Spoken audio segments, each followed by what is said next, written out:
So why are you going to start a business here when the customers are absolutely impoverished? Look, it corresponds with a new tax that we brought in, which was It corresponds with a new tax that we brought in. Is that really it though? Is that really the only thing? Did the non-dom scheme. So the non-dom scheme basically said if you're living in the UK, but you've got... Wait, hold on real quick. Man, Destiny, please permaban me. I don't think billionaires are bad, but if you don't think inequality is bad and has a bad effect on economy, your brain is around as rebalancing wealth. Nice, you are permaban. See you later. Scroll back literally 10 minutes in my stream where I've talked about this. Good luck. Bye. Businesses all over the world. Then we only tax you on what you've got in the UK. And if you die in the UK, we'll only tax you on your UK assets for inheritance tax if you're a non-dom. But if you die in the UK and you've got wealth in India, once that non-dom scheme ended, they basically said, we will tax you on everything globally. If you're if you're a tax resident in the UK, everything you've got globally, we want 40% of it. So unfortunately, every wealth manager contacted their clients and said, you can't stay here. Like you're going to have the to US get out. does. It's gotten really bad. 1,000 people a month are leaving. And in the UK, 1% of people pay 30% of the taxes, 10% of people pay 60% of the taxes. And you imagine... It's even worse in the US though. And the US is arguably doing better, right? Explain that. There's no like... Where's our center left people? Out at dinner and there's 10 of us out for dinner and one person says, hey, I've got this, I'll get 60% of the bill tonight. We say to them, no, it should be 70%, it should be 80%. And they say, you know what, I'll get up and leave. Wait. The bill out at dinner and there's 10 of us out for dinner and one person says, hey, I've got this, I'll get 60% of the bill tonight. We say to them, no, it should be 70%, it should be 80%. And they say, you know what, I'll get up and leave. So they leave, everyone else's bill just doubled. So what's gonna happen is if we drive the millionaires out of this country, every ordinary normal person who pays 10 grand a year in tax will now have to pay 20 grand a year in tax. So the reason they left is because we used to allow them to not pay tax. And on their global incomes, on their global So isn't it a bit businesses. more like if we were 10 of us at dinner and there was one guy who came to dinner on the condition he wouldn't pay, then leaves? Because these guys weren't paying tax anyway. The reason they left is because they weren't paying tax. They were paying taxes. It was just different types of taxation. You need competitive taxing schemes. It's not just more. Taxing is it's an art. It's an art form. Saying, it's like saying, hey, I'll pay 60% of this table, and they say at the table, hey, wait a second, we also want you to pay for everything that's happening at other restaurants as well. Isn't it a bit more like these guys and we're stretching here the analogy on a condition? You yourself said no, you're 100% the reason right. why they left is because we let them live here on the condition that they didn't have to pay taxes. on their global, one taxes type matter, of right? income. So why is everyone going to Dubai? Dubai, they're going there because there's no tax. These guys, they live in Dubai, their money comes from the West. They are making money from the West, while your average Western ordinary person watching this show now cannot afford to buy a house, cannot afford to have a family. We can tax those revenues at the point of sale. Why do we allow these guys? It's called a consumption tax. No, it's What is he talking about? What is this? Wait, this is the most retarded thing I've ever heard this guy say. When he says we can tax those revenues at the point of sale, what is he talking about? Is he talking about like a sales tax that the corporation would pay? What? No, it's a tax on profits. When It's you just not said, a tax on consumption. you just said at point of sale, which means it's a consumption based on the profits. You look at how much profit they have. That's just an income tax. What is he talking about? Is he about to say this? No, that's And not then you work consumption. out where the profits go. Exactly, it's not a consumption tax. That's what I'm saying. So But you're saying it's not a consumption tax, but you're describing a consumption tax. But then you're describing, but what you want it to be is just an income tax. There's a tax that you pay at the point of sales based on the profits. Well, that's no longer a consumption tax then. That's just an income tax. That's what if you're paying taxes on your profits, that's an income tax. Based on the profits. You look at how much profit they have, that's and not then you work consumption. out where the profits go. Exactly, it's not a consumption tax. That's what I'm saying. So if you tax profits, Yeah. right, then those profits have to accumulate in that country. And because of the digital ecosystem that we now have, the world we now live in, I can lease the database off of my company in Luxembourg. I can license license my logo from a I company. understand how profit shifting works. Go on. Okay, Have you so noted- listen, these guys are not Gandalf. You just say, we don't accept profit shifting. We don't need to accept profit shifting. Oh, just don't have any more international companies ever. Or what? It was that easy all along. Just say don't do it. Oh, okay. BZ, absolutely. Absolutely. BZ, hello. China does not accept profit shifting. We did not accept profit shifting 50 years ago. We do not have to accept profit shifting. But China doesn't accept profit shifting. Are you telling me that TikTok, as a corporation, was exempt from taxes in the United States? What? Is that true? I don't even know what he's saying. He's saying profit shifting. I don't even know if he is talking about the same concept as this guy. But okay. you have a government class who are extremely wealthy and a media class who are extremely wealthy saying it's impossible to tax rich people. And I would like to say, I will agree 100%. It is difficult to tax rich people. Yeah. It is very, very, very difficult to tax rich So the people. difference- I don't come here saying I want to tax rich people because it's easy. I know it's hard. I know probably I'm going to lose. I know our viewers, kids, will live in desperate poverty. I know that. I do this because it is hard. If we are a country which says to ourselves, we don't try and do things which are necessary to keep our kids out of poverty because they are hard, then our kids will live in poverty. I don't need to be here. I'm a multimillionaire, just like you. I could be in the Philippines drinking pina coladas. True. I come in here because I come from a poor background, and it's ordinary families like my family, like the kids I grew up with, whose kids are going to be in poverty. It's difficult, but Why does he keep saying this over and over again, that the people around me are going to be in poverty? Bro, you have said multiple times that you've been making money betting against the economy for 15 years. You're fucking rich. Why not take care of your friends and family? Hello? What the fuck? What are you doing with all your money, bro? necessary. Sometimes we have to do things not because they're easy, but because they are hard. That is what makes a rich country rich, and that is what protects ordinary people. Listen, our grandparents lived in poverty. Did they say, let's not change it because it's hard? No, they didn't. They fought, and they demanded healthcare, education, housing, food, and they got it. They got it. So That's think why we're my not demanding parents enough? could live a good quality life. They got those things. They got those things, and they were aware that in order to do that, you could not allow the super rich, who have been living lives of luxury for hundreds and hundreds of years, to eat everything, while ordinary families couldn't afford to feed their kids. I know it's difficult. I know it's difficult. And I know I'm probably going to lose. I know that. I know I'm probably going to lose, and that means our viewers will be poor. But I do it anyway because I do not want this country that I grew up in to fall into desperate poverty. I agree with you on the passion, and I agree with you on the problem. Just not the I solution. don't agree with you on the solution because in you haven't presented one. 2019, Because we'll all be just rich and one our kids will second, be rich. in 2020, and that's not what I'm saying. In 2020, we made a decision globally to shut down the economy, and we taught everyone that they can Based. live and work from anywhere. The biggest threat to everything you're saying is remote working. The fact that we can live and work from anywhere. Our grandparents, their boss, if their boss owned a company, that company had to. Hold up. Is that a little bit of a middle manager ass pain I'm hearing there? Excuse me. Work from home is a lot different than shifting capital around the world to find preferential tax havens to shelter your corporate income. These are the fact that a guy doesn't have to go into the office at Amazon anymore and can work from his house is significantly different than fucking corporate tax inversion in Ireland or whatever. I don't like the comparison of those two things. The idea that now maybe COVID accelerated to some extent, like transnationalization or globalization of corporate stuff or whatever, but this is a problem that existed way fucking before COVID. And this is a problem that exists way independent of work from home. You can bring everybody back to a physical office and you still have this exact same problem. I don't know why he's talking about like work from home during COVID is what changed everything, but Physically be in the country, and the boss had to physically be in the country. If we look at today, there are plenty of. he's talking about hiring remote workers. Yeah, but do you think remote workers were just being hired because of COVID? I'm sorry, when I call in and I'm asking for help, you think that people that don't speak English well, you think that that didn't exist before COVID? You're like, I remember when I used to call in and it was all Southerners and Minnesotans that would answer the phone on tech support, and then that darn COVID came along and people realized that they could outsource their labor to other countries. Bullshit. fitness trainers who work for a gym, and the owner of that gym is somewhere overseas. Plenty of people work in a restaurant, and the owner of the restaurant lives overseas. You can run a business from anywhere in the world right now. So the problem that we face is that you're describing, on one hand, you say we need to tax it at the point of sale, which is a consumption tax. And It's then, not if and it's a just tax on say- profits. Okay, and then you say a tax on profit, and then you say, That's not a consumption then we'll tax, stop then. profit shifting. By the way, I'm also actually all for this idea of stopping profit. I've already said, I think it's utterly ridiculous the way that many of these global companies are treated. And if we don't stop that, then all the money just flows out to the tech companies. So I'm with you on that. But when you say tax the rich, the actual people who own the companies, those people can just be anywhere right now. So But their revenues can't. Their customers are where their customers are. Their customers are where their customers are. Listen, Amazon doesn't pay any UK tax, doesn't pay any US tax. Where are the customers? In the UK in and the US. UK, US. Amazon doesn't pay any U.S. taxes? Or is he talking about certain corporate taxes? Because Amazon definitely pays taxes in the U.S., but okay. Do you really think it's impossible for us to tax that? Well, you're talking about taxing people at 10 million plus, right? So this is a lot of startup Well, entrepreneurs. hold on.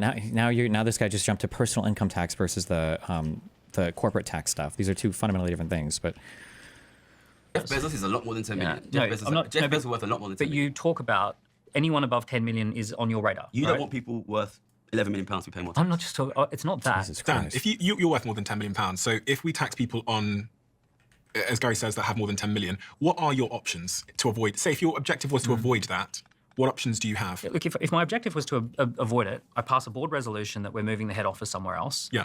We move the intellectual property somewhere else. I pick up and move my family somewhere else. And within about a week or two, we've got a WeWork office somewhere else. I've got a new house on Airbnb somewhere else. And I cut ties with the UK and I'm non-tax resident here, and I have a digital business. I can literally make my head office anywhere in the world. If there was a particular country that turned hostile towards, I feel like, I mean, and I don't know because this guy is probably way more conservative economically than I am, and the Gary guy is a fucking retard. But like, I feel like my center left answer here is, why could you not just force corporations to have headquarters that account for some percentage of their global profits, or rather the domestic sales have to be accounted for in some domestic entity? Like, that should be possible. That should even be somewhat arbitrary or trivial, right? Like, I don't understand why that can't just be the answer to this. Now, obviously, one reason would be it could be a dramatic shift in tax burden. Like, maybe they're going to be paying way more taxes than they were before. Although I don't know how much of this type of profit shifting happens insofar as like goods and services sold versus like weird corporate shit. But I feel like this is more your answer than. I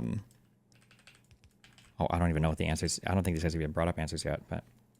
Our operations, then I'd have to withdraw service from that thing, so that's possible, but it's unlikely that would actually happen.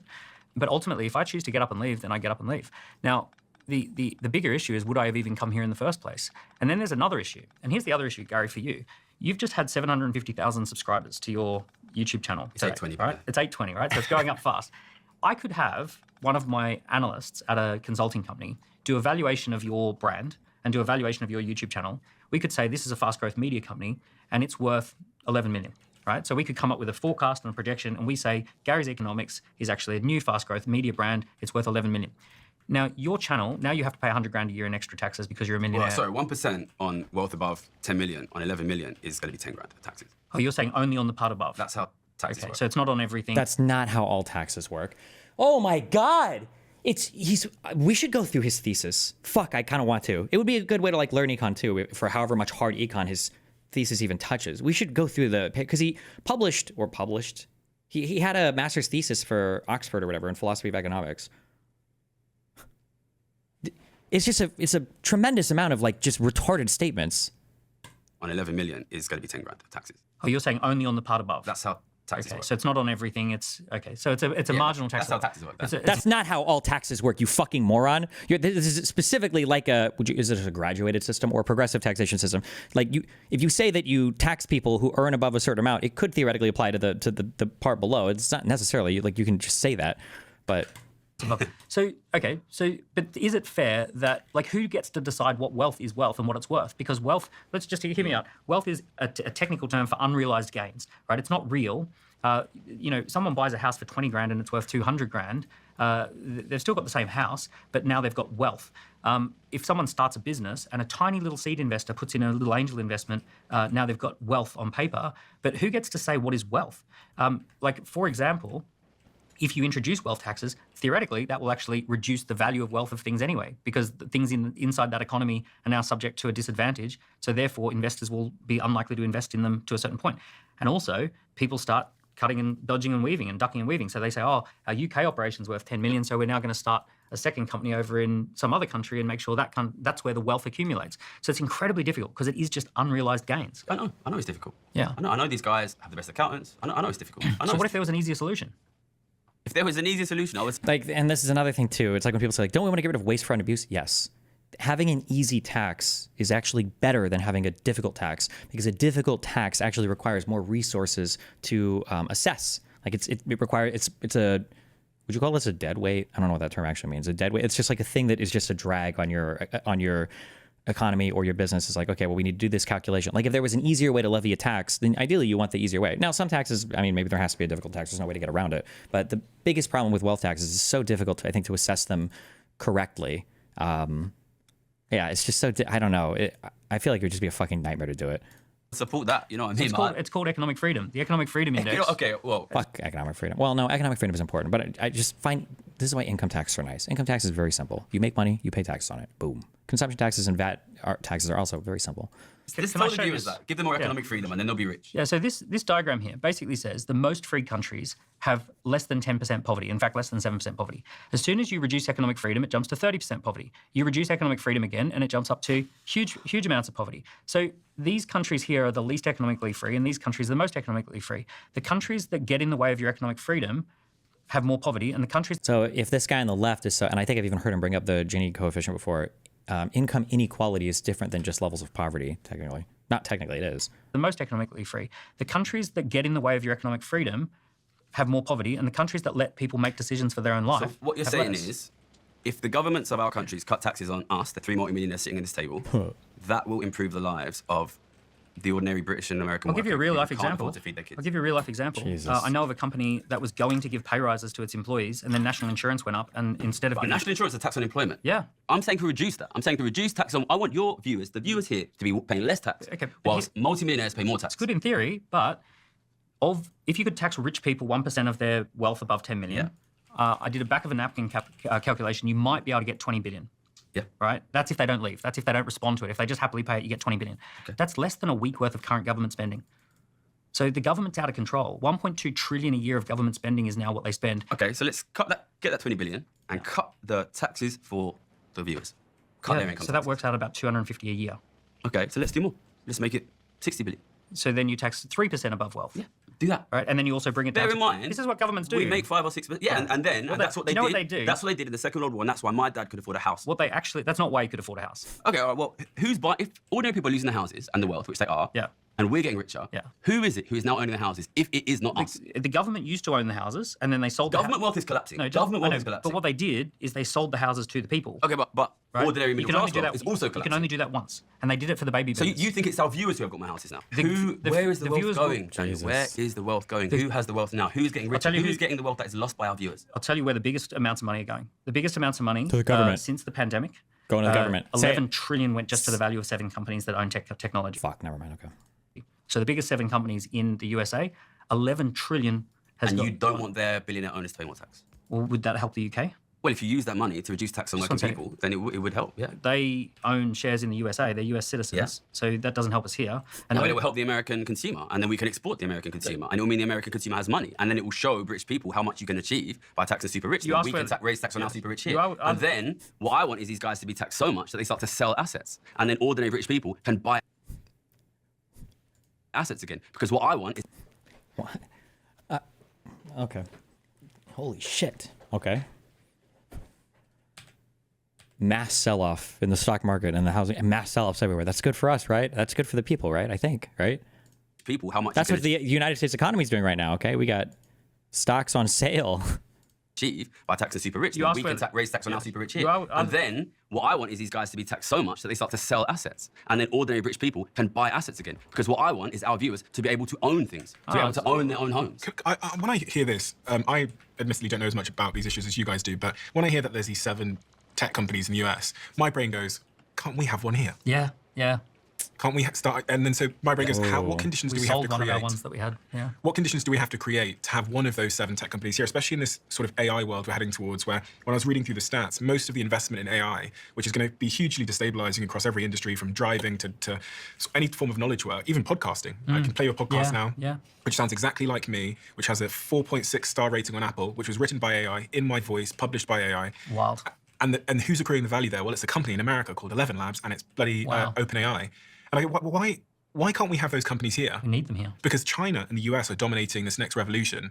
And I worry as a bystander that if we don't create entrepreneurship-friendly environments here, we are gonna become India. So if you want businesses to thrive, Listen, okay, ignore all of that, okay? Run, program, dump everything that he just said, okay? What we need to do is we need to tax the wealthy more and tax the poor people less. Just repeat that.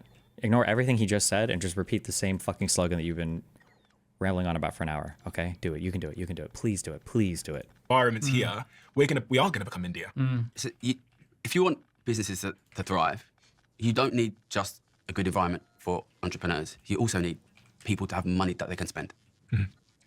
And we are in a country where increasingly most of the people out there have almost nothing left over at the end of the month.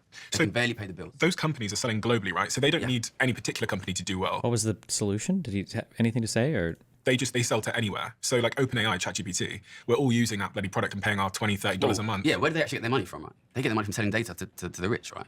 My point was making the environment more friendly for entrepreneurs. Because when I start a company, Yeah, do you remember what we're talking about, I can't or- explain the disadvantage I'm at the moment if I start that kind of company here. In the UK. There's no investors, and then all the talent seems to flock over to San Francisco. So the guys that built, the British guys that built an AI company called Fixer, which I was going to invest in, all British lads from London, they went over to San Francisco. They're like 25-year-olds. They've just raised at a 60 million valuation. They're in this room, this building in San Francisco full of entrepreneurs, and they're pumping knowledge and capital into this room. Cool. With all due respect, Stephen, you're not a great example for the fact that it's impossible to start a successful online brand in the UK. Facts. Wait, why? What does this guy do? I hope it's more than just a podcast, because this is like one of the least capital intensive, doesn't need investment. Is this guy over here like a huge business owner, like operates massive companies in the UK, or is he just a podcaster?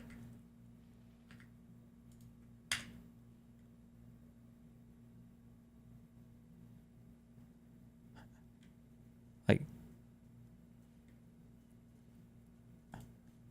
I also And realized the that problem yeah. of But he started when things were different. But I also Yeah. realized I don't like using personal examples because there's a huge amount of privilege and okay, is there a ChatGPT in Germany?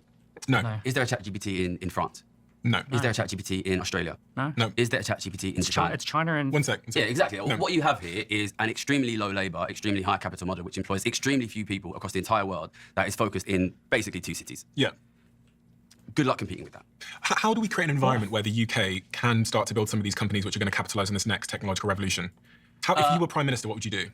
wait, so what was the answer there? Wait, so are Chinese people and American people just better than you? I don't understand what was the prescription from that? Good luck competing with those 2 cities. Get fucked. Like, what?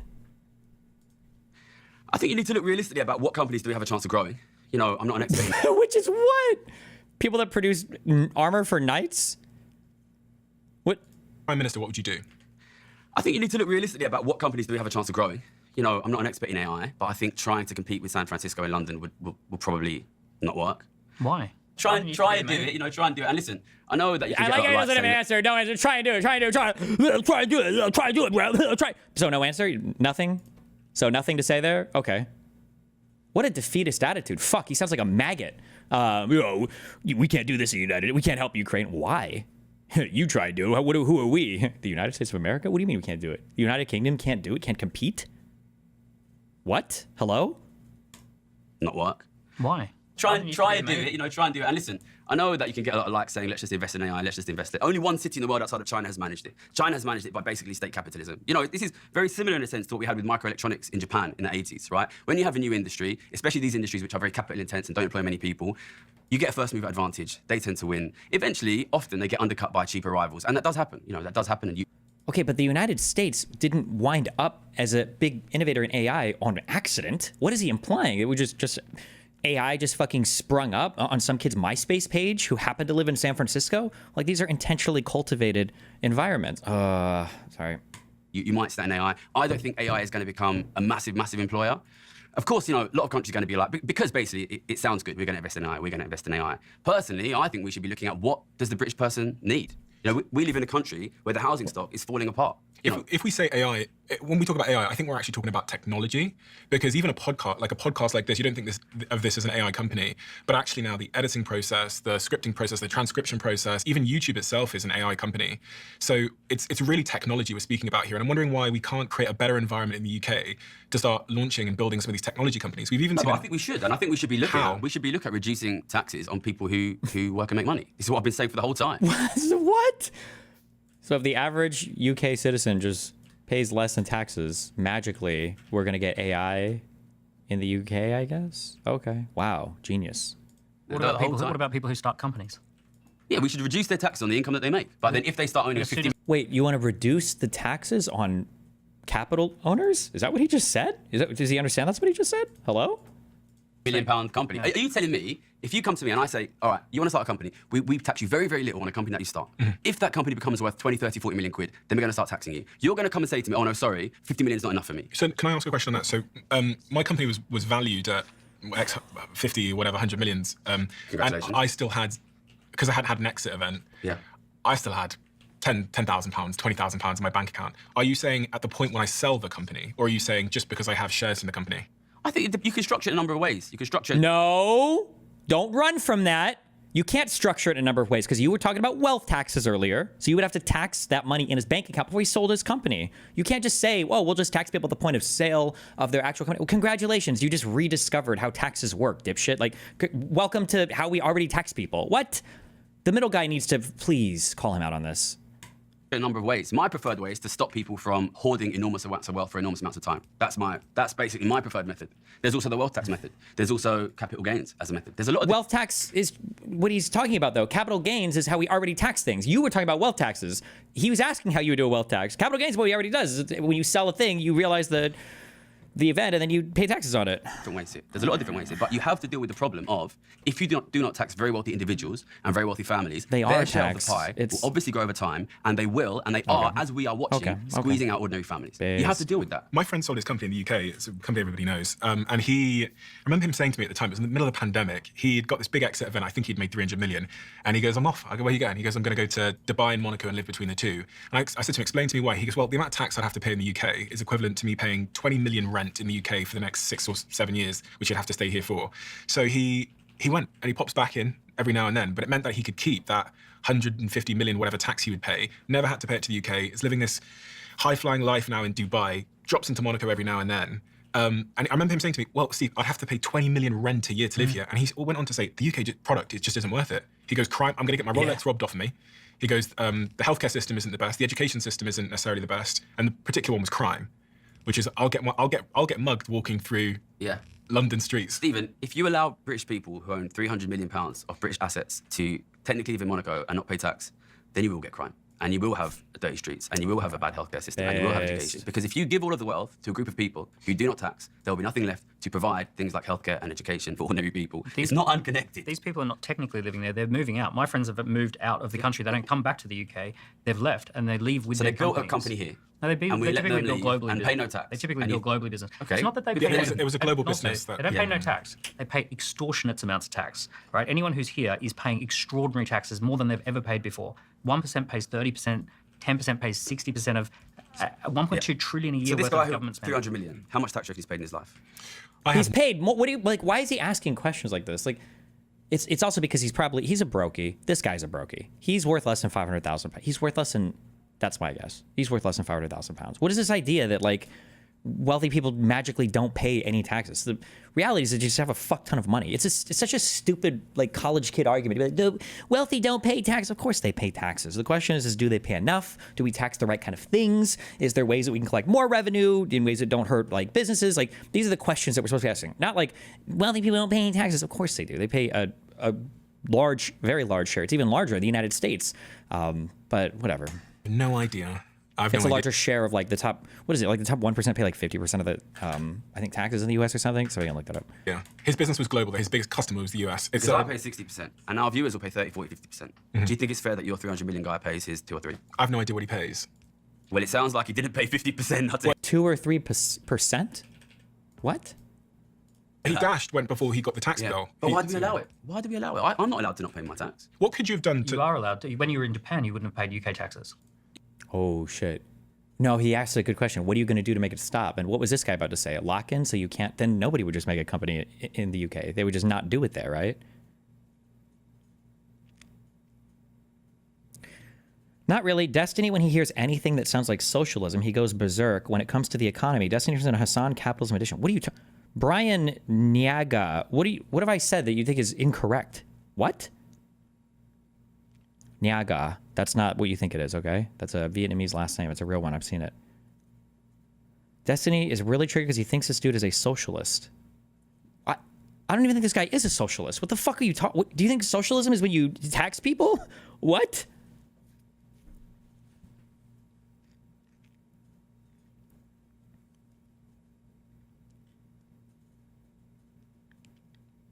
But the top 1% also own a lot more in America, I would think. Yeah, of course they do. There's a reason why they pay a huge share. They should. But don't say they don't pay any of it at all. That's stupid. It doesn't make any sense. They literally do.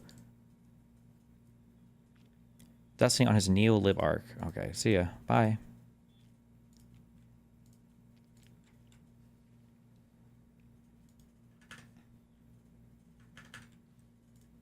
Yeah, because I was working in Japan yeah, and then I paid Japanese taxes. Yeah, because you're living in Japan. This is the thing. People can live wherever they want now. So, But we're talking about this is. I think we should stop obfuscating tax on people's work from tax on the assets that they own. so I'm talking about entrepreneurs' work generates wealth. So when So if I earn £1 billion of British houses, yeah, and then I say I live in Dubai, Yeah. and I'm getting the rent on £1 billion of houses, which should probably be something like, that's going to be something like £50 million. See, this guy's not even a socialist, because if he was, he'd even have better responses to this guy. Even a socialist could debate this better, or a smart socialist could. Even a midwit socialist could. Like that guy just said, entrepreneurs earn based on their work, like an ordinary worker earns based on his work. That's not true. Entrepreneurs earn based on other people's work, definitionally, or at least in a socialist sense, right? Because an entrepreneur can make so much more money than an individual ever could generally, because an entrepreneur is employing other people and making money and profit off of the other people's works. But this guy doesn't even have these responses. He's actually a fucking retard. The rent on £1 billion of houses, which should probably be something like, that's going to be something like £50 million a year. So I'm getting 60 million pounds a year of rent from British people. Yeah. And that gets paid to me from British people. Yeah. And I don't pay tax. I live in Dubai. Do you think that's fair? No. All right, so let's change that. Let's make people pay tax on their wealth, regardless of where they live. Yeah, the question would be, though, how would you tax people, right? And how would you actually structure it? Because regardless of what you feel like is fair, this is the thing. It's not about fairness. It's about what you can pragmatically and practically do in the modern economy. Yes. You might say, oh, actually, like for example, if we said what's fair, a lot of people would say a flat tax is fair. You make £1, you pay 20%. True. You make £1 million, you pay 20%. You make £100 million, you pay 20%. So a lot of people would say the fairest tax system would just be a flat tax on everything, right? That would be a fair thing. It's pragmatically, can you do it? Is it actually good for society? No. Should people be excluded from that? So it's not about fairness. It's about pragmatically, what can you get away with? All right, well, pragmatically, what we can get away with is desperate poverty for our viewers' kids. Back to that again. I love it when he does this. It's a good optics tactic. It's a good intelligent tactic. I love it how every single time you push him on a little thing, he turns into a massive fucking crybaby because his grift is being exposed, and all he has to do is virtue signal about, do the thing about how your family and friends are all poor and dying in poverty again. Do that one. Run that line again. I love that one. If you want to have, can we zoom out just a minute, right? I want to zoom out. Let's zoom away from our viewers' kids. Forget about them. They're not that important. I'm a dad, right? I got 3 kids. But you are a multi-millionaire dad. Do you know? You probably don't have the same problems as our Do viewers. you know that? Do you know that kids born into the top have a 60% chance of dropping out of the top? Right, 60%. That's the number. It's called persistence. You can Google it. The persistence rates is actually only 40% for the richest, so which means 60% drop out in the. There's a surprising amount of like wealth transfer, even in the U.S. This is true. You're at the ends. I believe that in the U.S. I think I've seen this called the stickiness at the end. So top 20% and bottom 20%. So your highest and lowest quintile will be relatively sticky, but there's more transfer than you would think between second quintile and third and second and fourth and up to fourth. It's surprising, more surprising than I would have expected to be. Second. Do you think your kids have a 60% chance of living in poverty? Also, not poverty. Do you know what's interesting? That we're all I like how this guy says the stat is 60%. He's like, do your kids have a 60%? That's not how that works, you fucking moron. Sorry. aim at the same goal. I think here. I'm not sure we are, boss. Well, I mean, that's fair. That's fair. Maybe we're I not. suspect some of us are maybe trying to protect our kids. No, I want white. Jesus Christ! And he attacks the dude. Oh my God. Spread affluence through the technological revolution that's happening, and I don't want the people who create that to want to go somewhere else. So you agree with me that we should cut tax on wealth creators and raise tax on wealth hoarders? Well, broadly. Okay, so let's do it. But Let's if you- cut no, tax sorry, on people who are making income. sorry, Let's cut tax on people who are working hard, creating a good product, making a good income, and let's raise tax on people who are sitting there on 20, 30, 40, 100, 200, 500 million pounds of assets that they're going to give to their So kids how? and they're A going to wealth use to dominate society tax and or squeeze what? out the middle class. So who's an example of someone who's hoarding wealth? Rishi Sunak. So his family owns a tech company. His wife's dad owns a tech company, That's what I mean. which he will inherit, and his kids will inherit. That's his family. You know that, right? That's what family means, right? Your sister is a huge piece of shit. You mean my dad's wife's daughter, right? Yeah. That is what I meant. But his net worth that is quoted is based upon his wife's. Yeah, but that company already exists. Yeah. It's created now. Yeah. It's worth billions. But they have to reinvent that business every 2 years. Like it's a. So you think that if Rishi Sunak's father-in-law stopped managing the company, it would be valueless? No, I think it hires hundreds of thousands of people, and it's a big company. I don't know a lot about that particular company, but I know it's a tech company. Steve Jobs died. Okay? Yeah. Is Apple valueless? No. Let's not pretend that these creators are the sole reason these companies are valuable. Hold on. If Steve Jobs never existed, would Apple have the iPhone? I don't know. I don't know the answer to that. The answer to that might be no. I hate this guy. Kill me. Apple valueless. No. Let's not pretend that these creators are the sole reason these companies are valuable. Sure. You know, and what we're talking about in many cases, you know, I was a trader, okay? Yes, we And know. You've I'm said it a working with million Squid, and, times, you know, bro. now that is just assets. I just own the assets. I own the assets. And that will grow and it will grow and it will grow and it will grow.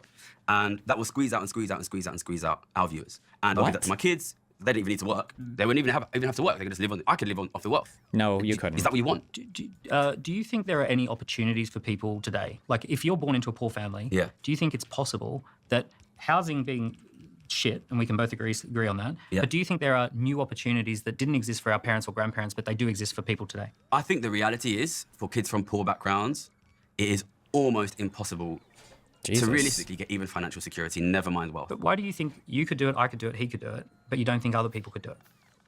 Well, the first thing is I'm 38 now, so I'm not a kid nowadays.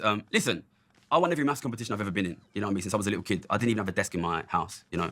I was one of the top students at LSE. Jesus. And I still had to win my job by cheating in the card game. You know, that's the world that we live in. I don't think that's a very replicable strategy. And it's very easy for people like us who've made money to say, oh, we did it. People like us. Somebody's blowing some shit up across the street. Why are you being an ass and misinterpreting the point? If you think I'm misinterpreting something, join disagreement so we can chat about it, okay? I don't know. This guy's a fucking retard. Also, he's a brokey. We great, go. We live in. I don't think that's a very replicable strategy. And it's very easy for people like us who've made money to say, oh, we did it. Aren't we great? Go out and, you know.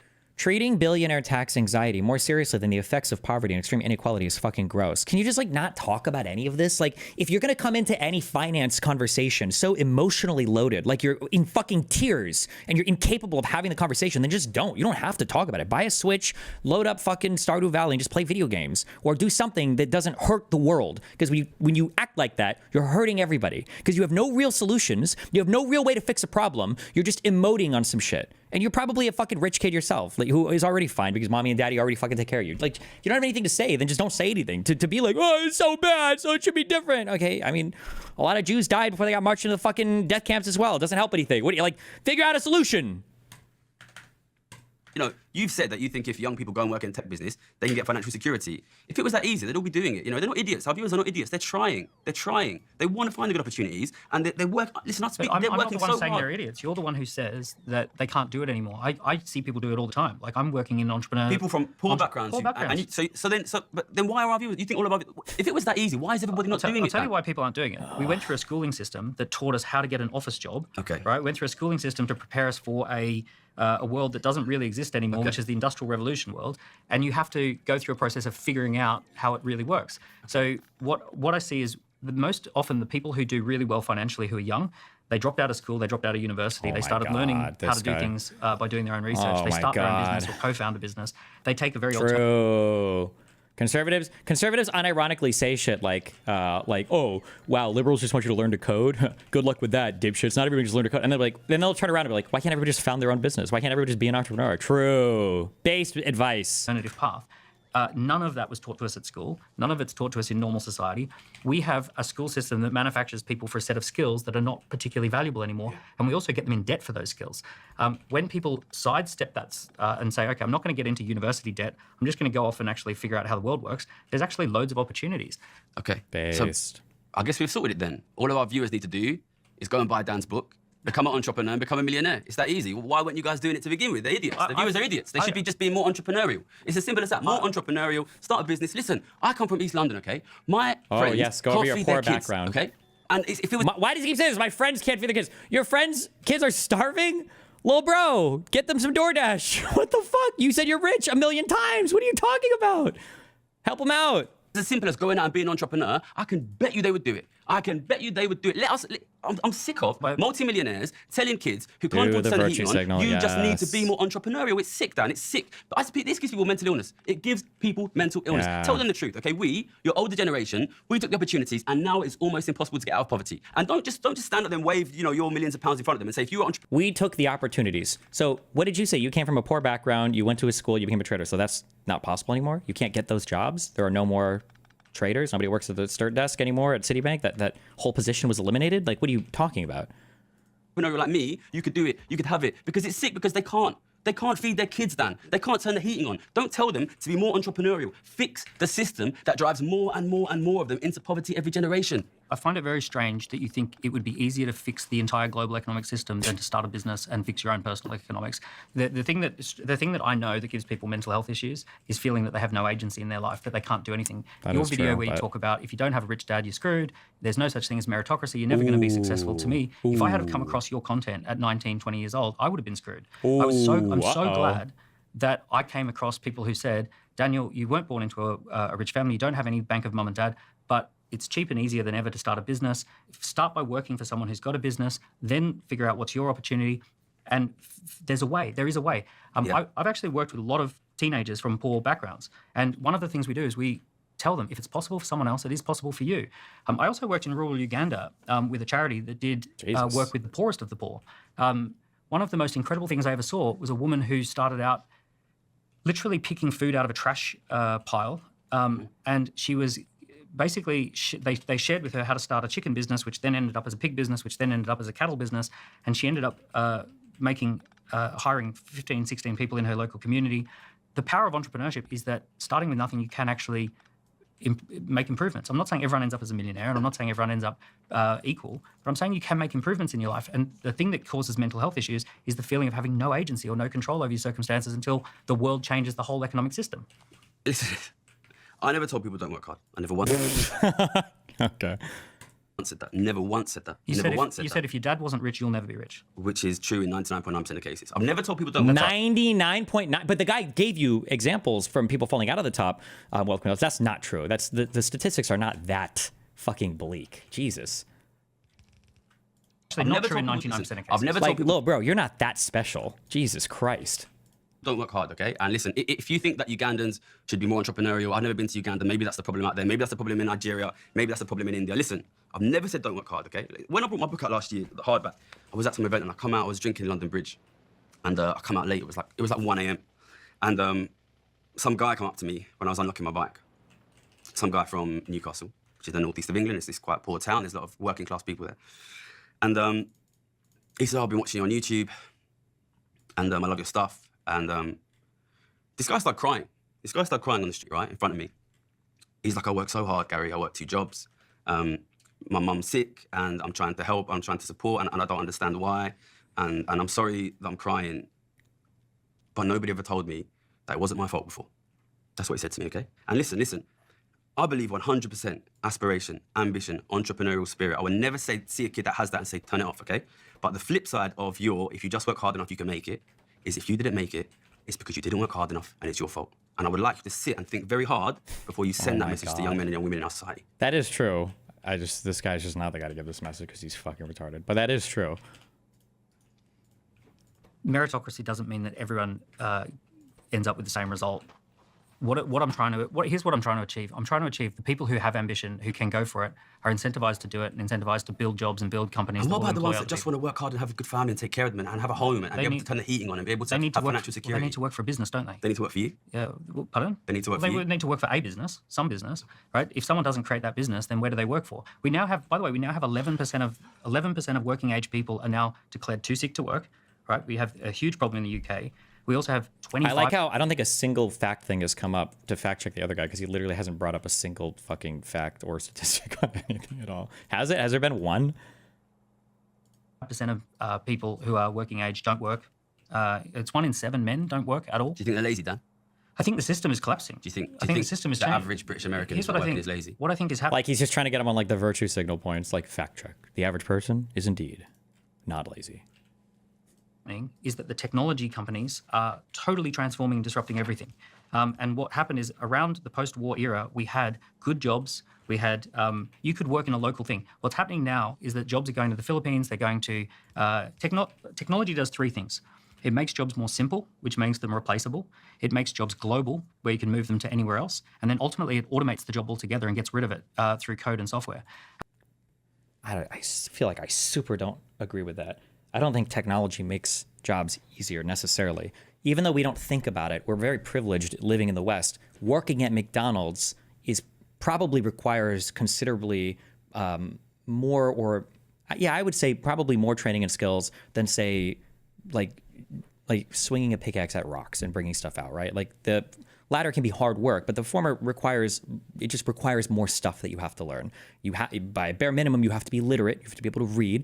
You have to be able to communicate with people without killing somebody or being insane. You've got to be able to, wake up, get to work. Like, it's relatively more difficult. Even at our lowest level, these like tech jobs, even our lowest level service jobs require more training and minimum levels of educational, like our minimum threshold for education is higher than some of these other jobs that would be less technological. So the idea that more tech makes them easier, I don't know if I necessarily agree with that. And also, obviously, to create the technology, to service the technology, and to deploy the technology requires significantly more educated people as well. But you can move them to anywhere else. And then ultimately, it automates the job altogether and gets rid of it through code and software.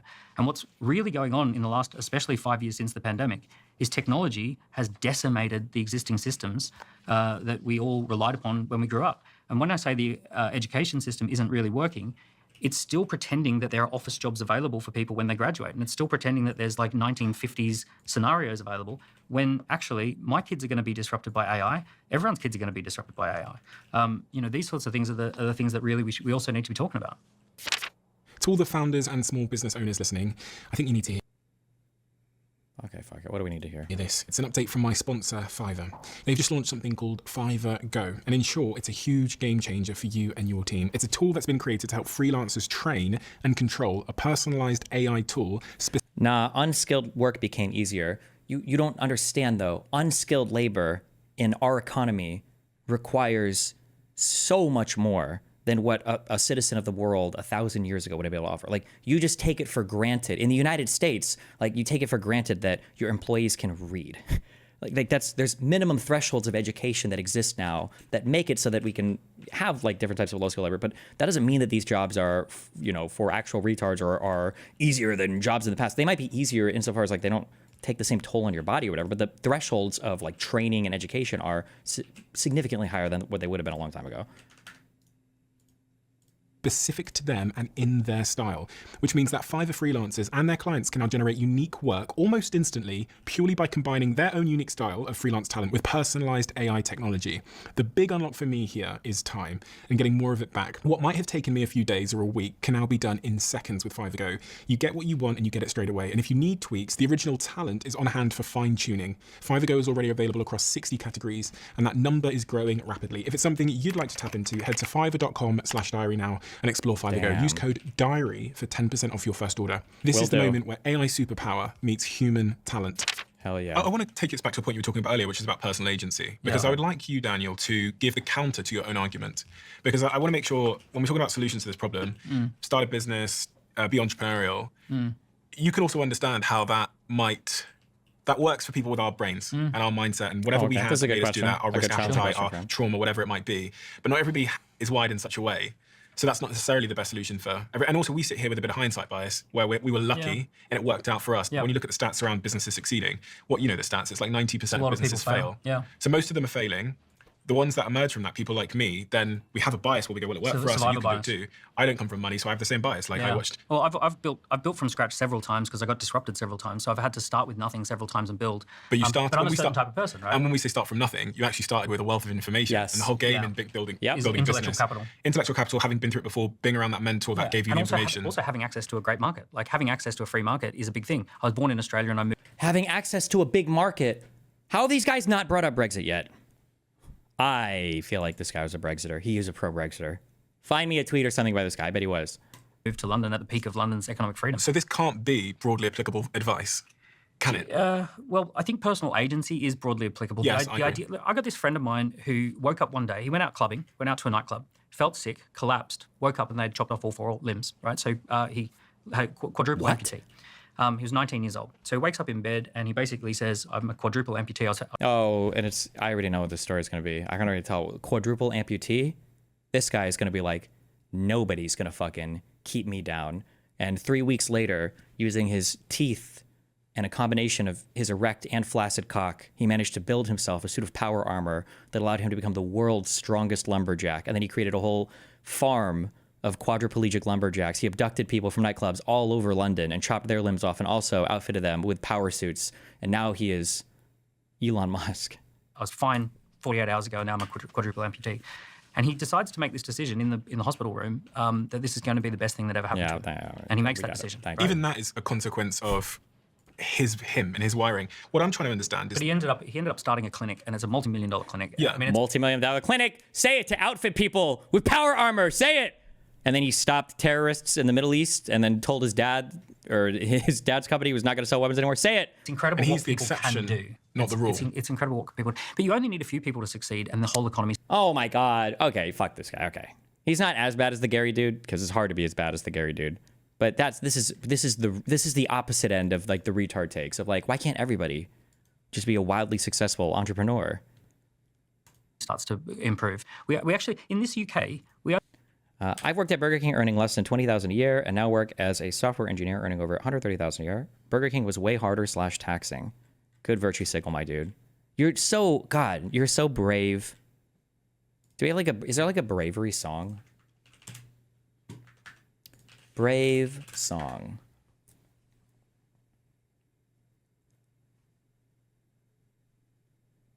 Is this, I need a good meme bravery song. Whenever somebody makes an incredibly brave statement like that. It's not a matter of if work is like arduous or unfun or unfulfilling or whatever. It's a matter of how much training do you need to do the work. Chances are every software engineer, or most of them, could probably work at Burger King. Not every Burger King employee could just become a software engineer. But thank you for virtue signaling. I love you. But you only need a few people to succeed, and the whole economy starts to improve. We actually, in this UK, we only, at the peak of our entrepreneurial, like blitzing it, where we're doing so well, there was only 40,000 scale-ups. 40,000 companies were creating jobs growth, higher wages, investment into the country. You know, it's only 1% of people who pay 30% of the taxes and 10% of people who pay 60% of the taxes. So you only need... Like this guy on the left, because he's a fucking moron. The pushback to that is, okay, 1% of the people pay 30% of the taxes.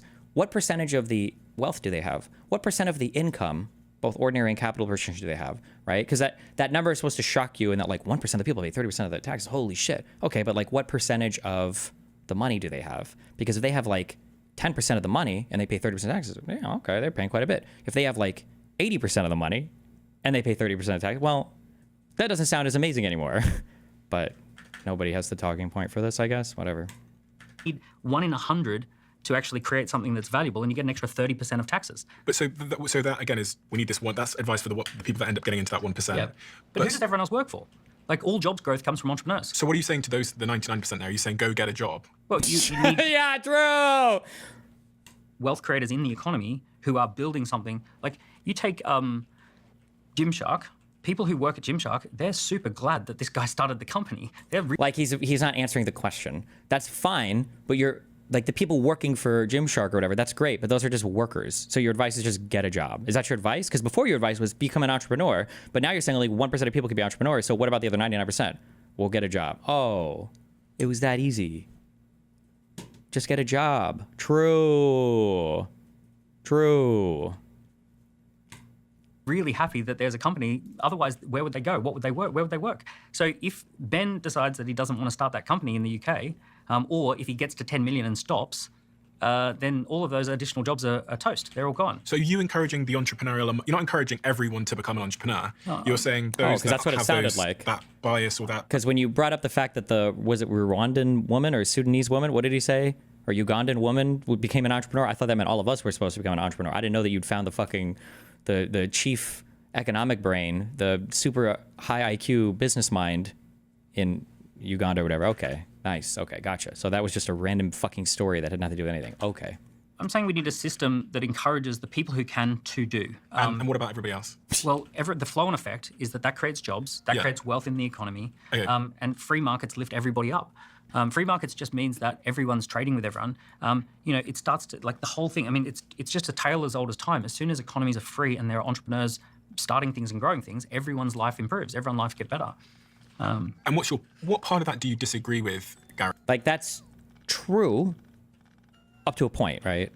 For developing economies, I believe what he's saying, by the way, about the helping the woman writer, because I'm pretty sure for developing economies, like, some of your biggest successes are getting women involved in anything, right? Where places where women aren't traditionally allowed to work or do anything, as soon as they're able to, you unlock a whole bunch of economic opportunity. And then allowing people to invest in businesses or to be a little bit more like liberal with their trading or business practices. Like, I think these things are hugely helpful when you have very weird, fucked, like primitive economies that aren't doing anything that you'd expect them to. But like once you're talking about developed economies, you know, like the United Kingdom or whatever, now your approach has to be different. Like the question, to summarize all this, you should ask the guy, oh, you want a more free economic environment, so should all taxes just go to 0%? Because he's going to say, well, okay, maybe not 0. Okay, so then how free does it need to be? What are you talking about? Harry. I think it doesn't work. It doesn't work. The only period, listen, the last 70 years are not normal, Stephen. The last 70 years are not normal. The last 70 years in Europe and the US, where ordinary people like my dad could work for the post office on less than average wage and buy a house and support family, it's not normal. It's not normal in the world, and it's not normal in history. Most countries in the world are not like that. Most countries have a small super rich elite and a very large group of extremely poor people. That's most of the country, and it's most of history in this country, and it's most of history in the US. You know, yeah, we talk about Charles Dickens. I read Hard Times. And this is written in the 19th century when Britain was like the industrial superpower of the whole world. And at the time, the government was talking about, should we tax these industrialists? And the industrialists were saying, if you tax us, we'll throw our factories into the sea.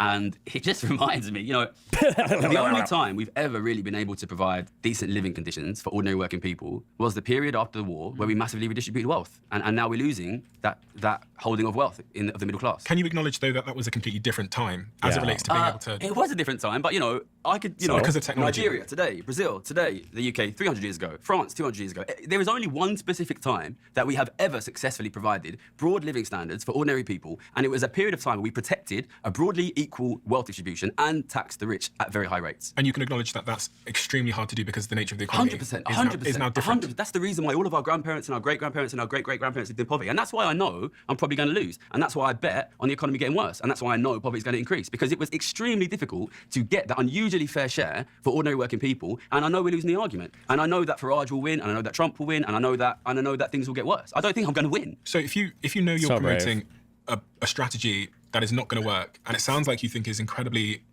almost impossible, then Why do it? Would you not be more practical in your solution? Stephen, if it was impossible, I wouldn't be here. Oh, back to the virtue signal. That was a good question too. Why not like do something actually realistic or achievable? Back to the virtue signal. If So you it think was it's possible? Of course it's possible. Of course it's possible. But you believe you're not going to win? I'm a betting man, Steve. I'm a betting man. I put my bets on. You know, I am. If I you're get betting on class. okay. So my YouTube channel is growing really, really quickly, and you know, I'm obviously like starting a bit of a movement, and there's a lot of political support. And if it keeps growing, we'll get more political support. At the end of the day, I'm trying to tax the richest and most movement. powerful people in the world. And most of these people will come out and attack me, and they'll try and stop me. And I do not have billions of pounds, hundreds of millions of pounds to use to support my YouTube channel. I'm counting on ordinary people like your viewers to support and share my message. Now, listen, for most of history, To that's support and share my message. Is he looking for donos? Is that what he means when he says that? I thought you were ultra wealthy and you could retire and you don't need anything for the rest of your life. What? has not worked. And for most of history, ordinary families live in poverty. I don't think it's impossible that we, ordinary people, can win and get a fair share, but I think it's worth fighting for, Steve, so I fight for it anyway. He's right that for most of history, you've had the super elite and then everyone else is down here. And it's massive wealth inequality is almost the normal for the last 5,000 years. He's going to have the easiest counter to that ever. Massive wealth inequality was the norm, and then capitalism came along, and people had the ability to work and move places and trade, and liberal policies for economics came into play. That's going to be the obvious response. And almost everywhere, you've got kings, queens, dukes, and peasants and serfs down there. There have been economic situations that have been different. Dubai is a really strange situation. It's a desert. It's inhospitable to live in. It's the last place in the world most people would think or choose that they would want to be, and yet it's one of the most economically rich places in the world right now. They actually didn't start with oil wealth. They were able to borrow money to build Dubai, but the low tax environment has now attracted some of the world's most talented people to go and build technology companies there. And I don't know, have you been there recently? I've been to Dubai, a few years ago now, but I've been there. At the moment, it is the most thriving entrepreneurial community on earth outside of the US, but probably even rivaling the US, that there are investors, there's entrepreneurs, and the wealth is going through the roof. I've got two friends who are personal trainers, fitness trainers. One fitness trainer has decided to stop working more hours because he's hit 50 grand a year and he now gets taxed at 40%. So he's basically decided he's going to earn right up to 50,000 and then stop working. And then the other fitness trainer went to Dubai. Hold on. What? 1 second. It's a few years ago now, but I've been there. At the moment, it is the most thriving entrepreneurial community on earth outside of the US, but probably even... I've got two friends who are personal trainers, fitness trainers. One fitness trainer has decided to stop working more hours because he's hit 50 grand a year and he now gets taxed at 40%. So he's basically decided he's going to earn right up to 50,000 and then stop working. And then I don't believe anybody does this in real life. I don't think this is a real human being. I don't believe this. And the other fitness trainer went to Dubai, launched an online fitness community, and has just bought a $350,000 Ferrari. And one entrepreneur is super pumped and super excited about building a business because he's not overtaxed. The other entrepreneur has literally said, I'm not willing to do this because of how much I have to Just pay want to be tax. clear, I've always campaigned for lower taxes on This is how you reach normies with a person who can actually act on a solution through people like Gary. You need a better strategy, mate. What do you need a better strategy for what? All Gary is going to do is get wealthy off of you retards and then move on. He's not accomplishing anything. If my strategy was to just get rich on YouTube, well, I'm already doing that. So fuck you. But I mean, like this. I mean, what do you want to achieve? If you want to achieve being an ideologue and then talk for a little bit and then make a bunch of money and then cash out, then yeah, you can do what he's doing. But what are you implying? He's politically successful or is going to get any policies passed? Or we've been barking up the same tree of empty tax the billionaires and whatever for a long time. Like, how about some realistic solutions that we can implement to actually make real change towards like restructuring society instead of just crying about the same shit over and over again with no realistic solutions in front of us? Maybe. rich people, on working people. Always. So, but here's the thing, right? If I was to ask you, you've just become one of the best-selling authors in the country. If your publisher came to you and said, because you're in the top 1% of our authors, we're going to halve your royalties if you sign a second book with us, you wouldn't sign a second book with them. You would go to another publisher who says, we'll pay you more royalties because you're so successful. I would have written this book for free, Dan. I would have written this book for free. In fact, the first Shut the fuck up. No, you wouldn't have, you fucking hack fuck. Then release it for free. Why'd you sell it at all then? God, he's such a virtue signaling cuck. God, I hate this guy. time I got offered a deal, I said, don't pay me in advance. Then give your royalties away. Don't pay me in advance. Yes, thank you. Because like I say, what did you say? Did you take an exclusive royalty deal then instead of an upfront fee? Is that what you did? Because if so, whoop-de-doo. It's not like you were being nice there. You just knew you'd make more money on the back with royalties. Yeah, this guy in the middle just said it. Then why not give away your royalties? What are you talking? Don't be a fucking retard. Oh my God. I would have written this book for free. In fact, the first time I got offered a deal, I said, don't pay me in advance. Then give your royalties away. Why? Yeah, that's what everyone else would be asking when you talk about your crazy taxes that you want to implement that have no realistic chance of succeeding. Because if well, what I'm saying. All right, fine. I'll give my royalties away. No, but I'll shut my YouTube channel down. No, but I'll stop working. Wait. Why do you need to shut your YouTube channel down? I thought you were super multi-millionaire from all the high power trading you did before. Are you saying that like you literally were relying on those proceeds from your book to fund your YouTube channel? What do you even do on your YouTube channel? How much does it cost for a C930 webcam and a fucking Rode mic? What is all this investment that goes into your YouTube channel? It sure as fuck isn't going in and doing any research. Respond to incentives that if your publisher, if Penguin came to you and said, book number 2, you get half royalties because you're in the top 1%, would you sign with Penguin or would you go with someone away else? from a £2 million job. And then he doesn't answer it, and it's more virtue signal. Kill me. Oh my God, he's the Tim Pool of fucking economics. Kill me. Why walk? It's all virtue signal, virtue signal, virtue signal, virtue signal. Yeah. To run a YouTube channel, do you think I do the work that I do for money? I'm not talking about that you do it for money. I'm just saying if you had the option to sign between 2 publishing contracts, right, and all things being equal, one's going to penalize you for being in the top 1% and the other one's going to reward you for being in the top 1%. Would you of course you would go with the normal, like if all things being equal, you want to write a second book anyway. It's the same for entrepreneurs. When entrepreneurs start companies, we can either start them in high tax economies or with a stroke of a pen, start them in low tax economies. I think the rich world is going to have to start rethinking the fact that it allows people, very, very wealthy people, to own enormous amounts of their physical wealth, go live overseas and not pay tax. I think that has to be revisited, for sure. Because what you're saying is, I want the benefit of being able to sell to the US market and the UK market, but I don't want the obligation of having to pay US and UK taxes. Yes. Why? What? Just whatever this is. Yes. That's a good argument. Okay. If you want access to our markets, then pay our fucking taxes. Oh my God, an hour and a half, 1 hour and 31 minutes in, and he gives us our, thank you. Yes, that's an actual good policy. If you want access to the markets, then pay the fucking taxes, okay? None of this corporate tax haven rent-seeking bullshit from these other countries like fucking Dubai or Ireland or whatever, okay? Yes, do that. And you are correct that at the moment, the US and UK governments allow that. And I think that's phenomenally US taxes you on worldwide income. Well, only a small amount, right? So I think that, realistically, I think that the US... I don't know if the US might on personal income, but I don't think it does for corporate stuff. I think there's a way to get around that, but... The UK governments have to stop that, but the way I see it, the US and UK governments and increasingly a lot of global governments are kind of being brought up by the elites. And, we have Elon Musk is basically the president, right? And we had Rishi Sunak, whose father-in-law was one of the richest men in the world. Like, if you're Rishi Sunak, who, for our American viewers, was our prime minister until very recently, his father-in-law was one of the richest men in the world. He's got £700 million personal wealth. He's going to be making £40 million passive income. And you're getting paid 130 grand a year to be prime minister. When you're making policy, do you think, maybe I'll ask my father-in-law what it was? Yeah, You know, the 100%. fact is, what you're seeing here is if you allow the rich, I'm never ever against entrepreneurship. I'm not against people getting rich. If you allow the rich to get richer and richer and richer, they squeeze the middle class and they squeeze the poor class out of things like housing, of things like space in cities, of things like energy, and of things like owning, sharing government and owning sharing the media. Do you acknowledge that countries that adopt a anti-rich, big government approach tend to collapse? Well, like this country in the 60s. Well, like we the US in the needed a 50s. US bailout. We needed an IMF bailout in 1976. But the US did the same thing. The US had even higher taxes than us. We basically, like, you take all the countries where the government becomes big, they meddle with your life, they're involved in every decision, right? Half the economy. I mean, here's one of the things. This period is known as the golden age of capitalism. It's the period of time when Loves this talking point. This period 50 now. years after the Second World War. Oh, it's the golden age of middle class, to be middle class. You don't care about the middle class? No, of course I do. But the 70 years after the World War II, Yeah. where the government sold off all of its houses to middle class people, so we got housing wealth, but you can only do that trick once, right? So you can only sell off all the houses to everyone once, which is why all the baby boomers own them. Well, the living standards collapsed after the houses were sold. There was a long period where the houses weren't sold. Between the Second World War and the 80s, When the do houses you weren't being pinpoint sold. living standards collapsing? Whoa. Listen, we're just on some sloganeering shit here, okay? Don't ask me specific questions. God damn. What's wrong with you, boy? Well, I think there's a few obviously big moments. I think 2008 is a big moment. I think Yeah. COVID is a big moment. I think Okay, but neither of those had anything to do with this change in housing stuff, did it? Like, because, right. it's the 80s where you start to see the wealth distribution go. What matters is actually the distribution itself. So once you change the tax system, it takes a bit of time for the wealth distribution to change.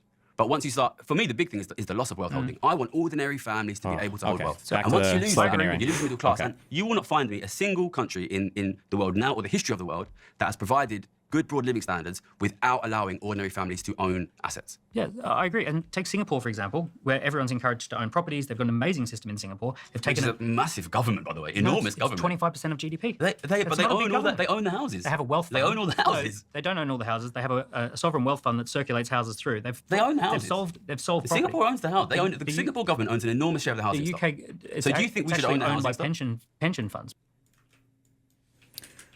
What percentage of Singaporean housing owned by government?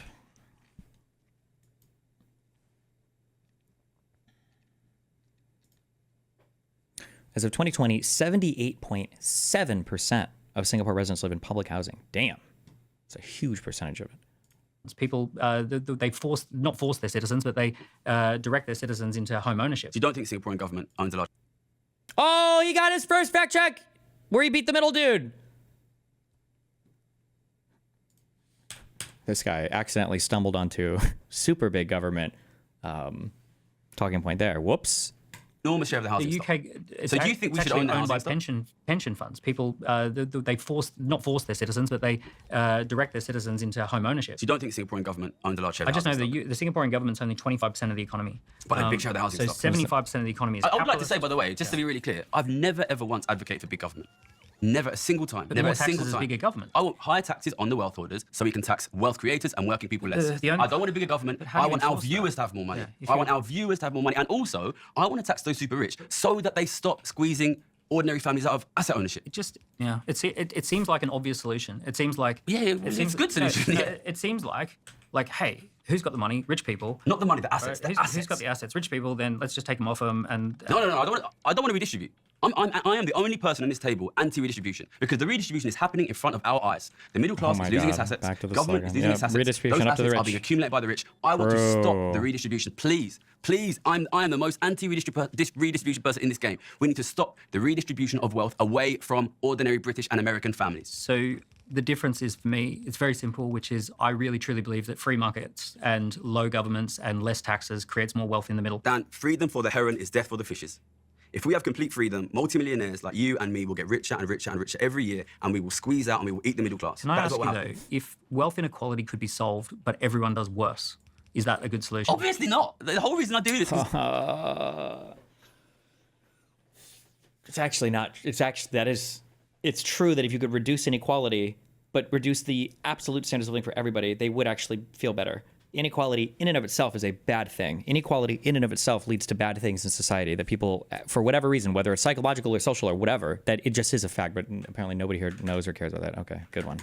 because I don't want ordinary people to collapse into poverty. This is about yeah. people being able to feed their kids. So wealth inequality is not the problem. It It's is. collapsing living That's standards. quite contorted. Yeah, I mean, yes, living it's quite standards. contorted No, but logic. I'm saying- The but problem is living collapsing standards. living standards. I am somebody who has made millions of pounds let- by understanding the simple fact that living standards are falling because of growing wealth inequality. So living standards, if they were to increase, Yeah. but they were super rich, Yeah. is that a problem? I think you do need to be worried about extremely wealthy elites. Yeah, I think what's interesting, you look at the founding of the United States. These guys, the founding of the United States conceptually is really based on these ideas of distribution of power. That's why you have the president and the House and the Senate and you have this independent judiciary. They're like, we cannot allow power to become concentrated because they came from a Europe which had extremely concentrated power and extremely wealthy elites and extremely broad poverty. So I think that allowing a small group of society to increasingly monopolize. Well, I'd be careful because I should know this. But in the beginning, wasn't it only people in the U.S. that owned land or whatever could vote? When did that expand to everybody? Could non-landowners vote in the United States? Yeah, okay. So technically, I don't know if that's the best example to use, but also black people. But Power and wealth over time. can you give me why you think wealth inequality is bad? I don't actually know the answer to that. I should read on that sometime. The lefty answer is going to be that wealth inequality allows a disproportionate number, or I'm sorry, it allows a small number of society to wield a disproportionate influence on government and policy. My guess is going to be there's probably some social phenomenon where you start to feel like shit if there are some people that appear to have a ton of shit and you don't have a lot of shit and it feels like you're getting fucked. That's my guess is mostly a psychological phenomenon, but I don't know. I don't actually know the answer.